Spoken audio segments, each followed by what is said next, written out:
ప్రణాళిక లేకపోవడం వల్ల జరుగుతుంది అనుకోవచ్చా? సునీల్ చెప్పండి, అక్కడ ఉన్న పరిస్థితి ఏంటి, అప్డేట్స్ చెప్పండి. సంగారెడ్డి జిల్లా పటాన్చెరు మండలం బానూరులో రైతులు ఆందోళన దిగారు. అయితే గత రాత్రి కురిసిన అకాల వర్షం కారణంగా వడ్లు తడిసిపోయాయని చెప్పి కూడా రైతులు ఆందోళన దిగిన పరిస్థితి ఉంది. అయితే ఈ నేపథ్యంలో గత కొద్ది రోజుల క్రితమే రైతులు గోనె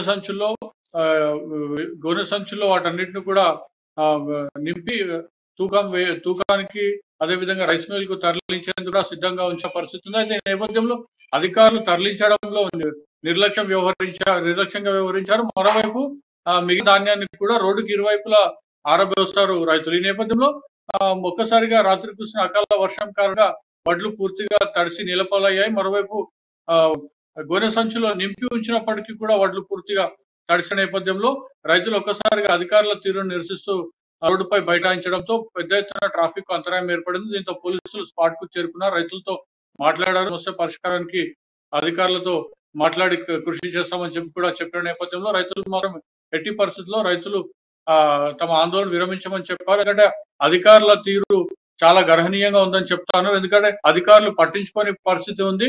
6 గాలాలు శ్రమించి మేము పంట పండించినప్పటికీ కూడా ఐకేపీ సెంటర్లలో నిల్వ ఉంటున్నాయి. అదేవిధంగా తూకం వేసాక రైస్ మిల్లులకు తరలించేందుకు వాహనాలు లేవని చెప్పి కూడా అధికారులు తమకు మొండి చేయి చూపుతున్నారని చెప్పి కూడా రైతులు ఆవేదన వ్యక్తం చేశారు. అయితే పటాన్చెరు నియోజకవర్గ వ్యాప్తంగా పలు కేంద్రాలు ఇలాంటి పరిస్థితి ఉందని చెప్పి కూడా రైతులు ఆవేదన వ్యక్తం చేస్తున్నారు. వారు మనకు చూపించారు కూడా, తడిసిన ధాన్యాన్ని కూడా వారు చేతుల్లో తీసుకొని వాళ్ళు చూపించిన పరిస్థితి. మరోవైపు అక్కడికి వచ్చినటువంటి పోలీసు అధికారులకు కూడా వారు చూపించారు.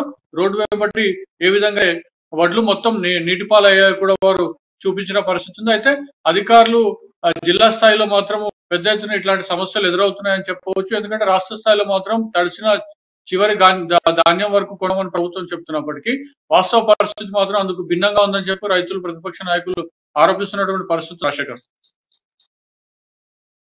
ఏదైతే రైతులు అన్నదాతలు ధర్నాకు సంబంధించి పోలీసులు అడుగు చేసుకున్న తర్వాత అధికారుల నుంచి ఏమైనా రిప్లై వచ్చిందా? అధికారుల నుంచి కానీ లేకపోతే స్థానిక నేతల నుంచి కానీ ఏమైనా రిప్లై వచ్చిందా? పోలీసులు వారితో మాట్లాడే ప్రయత్నం చేశారు కాబట్టి ఏమైనా రిప్లై ఇచ్చారా? అయితే ఐకేపీ అధికారులు మాత్రం ఒక లారీల కొరత ఉన్నమాట వాస్తవం అని చెప్పి కూడా వాళ్ళు అంగీకరిస్తున్న పరిస్థితి ఉంది. అయినప్పటికీ కూడా రైతుల బాధలను మేము కూడా అడుగుతాం, త్వరలోనే రైతుల సమస్యలు పరిష్కరిస్తామని చెప్పి కూడా వారు హామీ ఇస్తున్నప్పటికీ అధికారులకు సంబంధించి ఈ లారీల కొరత కూడా తీవ్ర ఇబ్బందులకు గురి చేస్తుందని చెప్పి కూడా చెప్తా ఉన్నారు. అయితే మొత్తానికైతే అధికారులు గతంలో చెప్పారు, మీరు కాంటాక్ట్ సంబంధించి సిద్ధంగా ఉంచండి, అదేవిధంగా మొత్తం బస్తాలోకి ఎత్తి సిద్ధంగా ఉంచని చెప్పారు. ఉంచిన రోజులు గడుస్తున్నప్పటికీ కూడా వారు తరలించకపోవడంతో రాత్రి కురిసిన వర్షానికి రైతులు పెద్ద నష్టపోయారని చెప్పి కూడా రైతులు వాపోతున్నారు. మొత్తానికి అధికారులు సమస్య పరిష్కరిస్తామని హామీ అయితే ఇచ్చారు, కానీ హామీ ఎంతవరకు నెరవేరుస్తుందో మాత్రం వేచి చూడాల్సిన అంశం ఉంది.